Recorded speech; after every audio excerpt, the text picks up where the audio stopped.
Please subscribe to Face TV Africa and turn the notification on. Face TV Africa, ẹ jọ̀ọ́, subscribe, hete.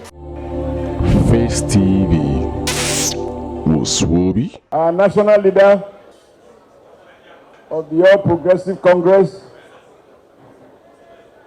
the National Governing Party, that have been elected and re-elected, and by the special grace of God, we continue to be re-elected. Today is your day, sir. Our founding chairman, Baba Awomo KKK, Chief Bisi Akande, former governor of Oshu State. There are so many former governors, present governors, governors-elect, future governors, former solid minerals, liquid minerals, and so on and so forth. The Mangoros, farmers, governors, admirals, and so many other people don't want speeches. Because if you look at the corner down there, which is very rich, because it's very well gender balanced up there, down there. To be honest, this side is a tough side. So some of us are anxious to join the masses. So I don't think it would be fair to make long speeches. And the person who started making long speeches tonight is the shortest man in this hall. The man who introduced kidnapping in Nigeria. He was the first victim of kidnapping by a city president who come from a place that Dakwa has now taken over. So when he start making long speeches, now other people follow suit. But for me, short man, short speech. Just to say that, sir, I am able to sit next to you because your heart is larger than your frame. Because all those who have spoken reminds us of how they met you as a politician or as a good Samaritan or whatever.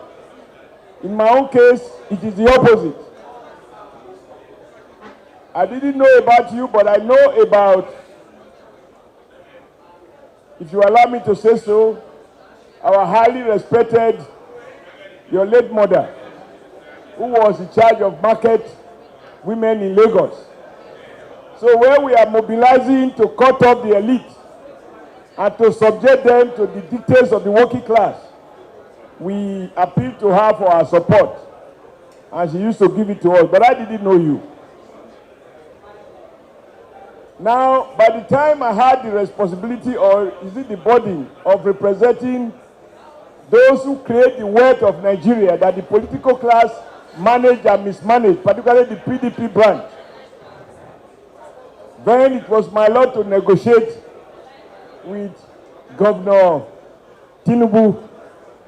And he tried to teach me accountancy and bookkeeping, how to balance the book and to rationalize why wages and wage demand must be sensible, taking into account what they call ability to pay but not ability to work. And when I went through the 4-3 lessons, I realized that it would be to my detriment if I were to assimilate some of the obvious things that I can see in those books, and I drop out of the school of bookkeeping and finance. I told Cardoso, is it Cardoso who was your commissioner? I said, Cardoso, this book belongs to your master. I said, Waju, it is your business to look for money to pay us. And it is our business to follow Molwe to go to work. And if you don't agree, then we will draw the line. I will draw the line and I declare a strike against him. And I call him every name I could call him so that I can incite the workers of Lagos to rise against him. And I think substantially I succeeded, but not for too long before the strike collapsed. But we got our minimum wage and got Lagos to pay like federal. So, if Asiwaju had not a forgiving heart, he would have waited by the time I indicated interest in politics, you will say this is the time to pay you back. But look at how God works. I was the one who presided over the registration of the Labour Party. But when I went into politics, I chose to join AC. And after Lagos, I became the second AC governor. But it was a long process. I was like a baby that stayed in the womb of the mother for 18 months. And Asiwaju was the political gynecologist, managing the mother to make sure the labor pains are reduced, but they are there. And he provided everything. When Asiwaju believes in something, he will pursue it with everything at his disposal. Leg work, mouth talk, connections, and everything. So when the VP was talking of top printing expert today, I laughed.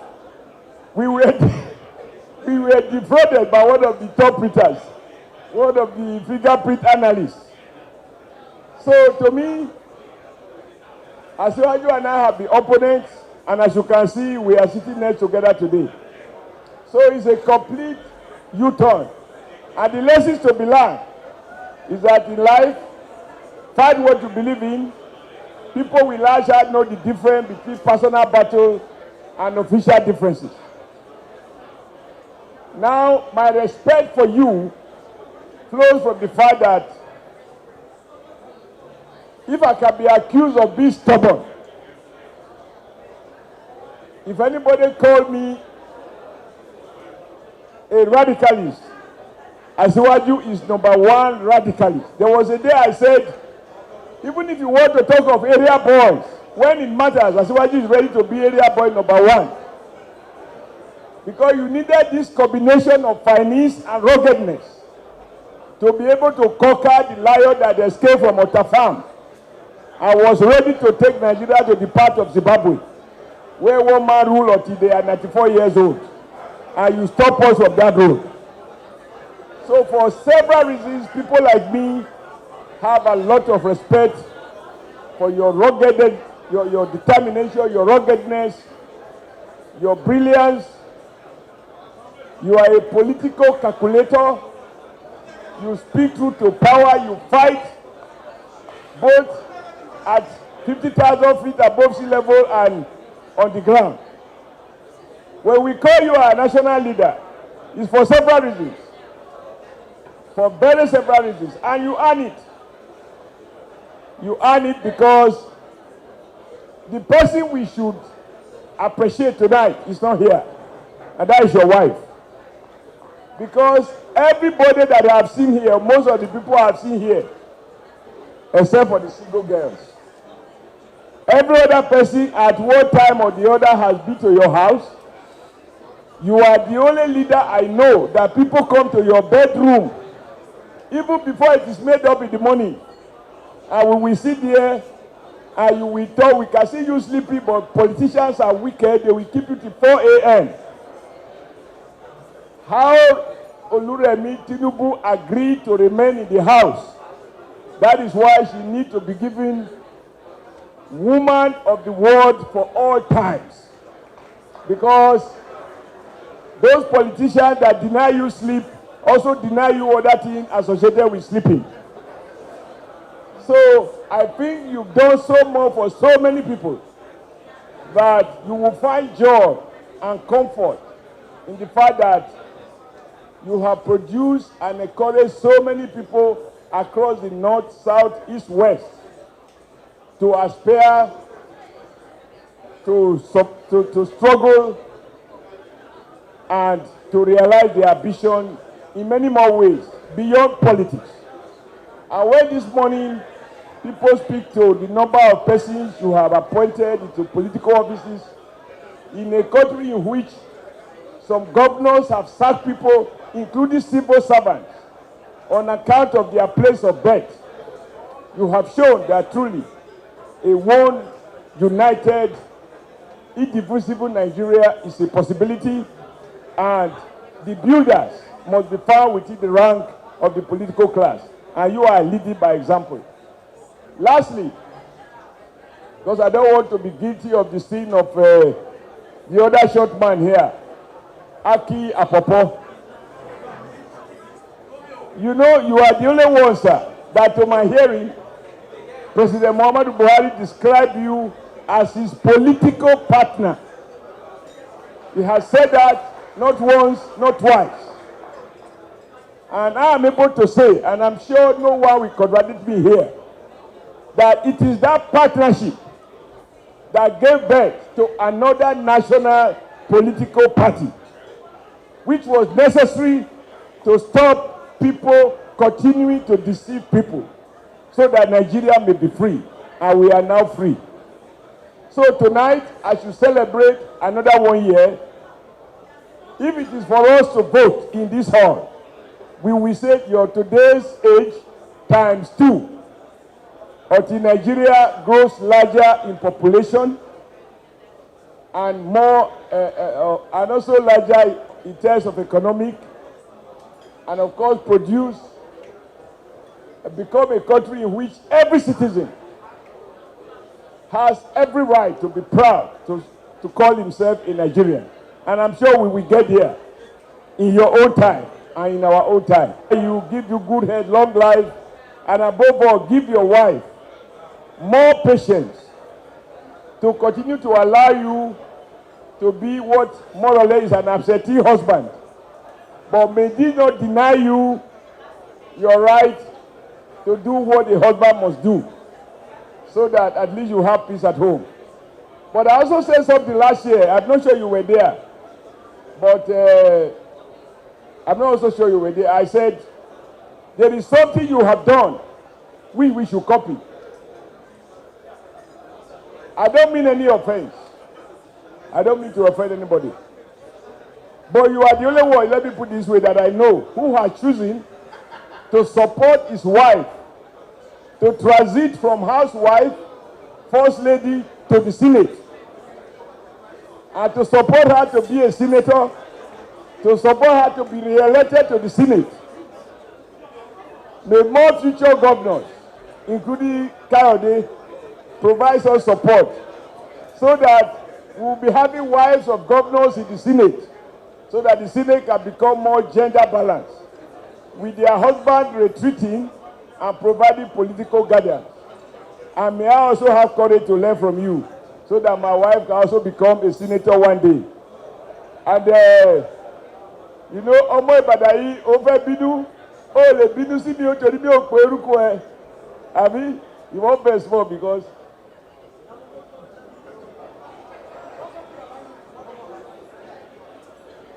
mi ò fẹ́ sọ, ṣùgbọ́n tí bá bínú máa sọ. Okay. So as well, we wish you a very happy birthday. I wish you many, many more happy returns. Thank you very much. Your Progressives Congress, the birthday boy, Bola Ahmed Tinubu, Your Excellencies, distinguished ladies and gentlemen, I'm asked to propose a toast. All you have been saying all day is a toast.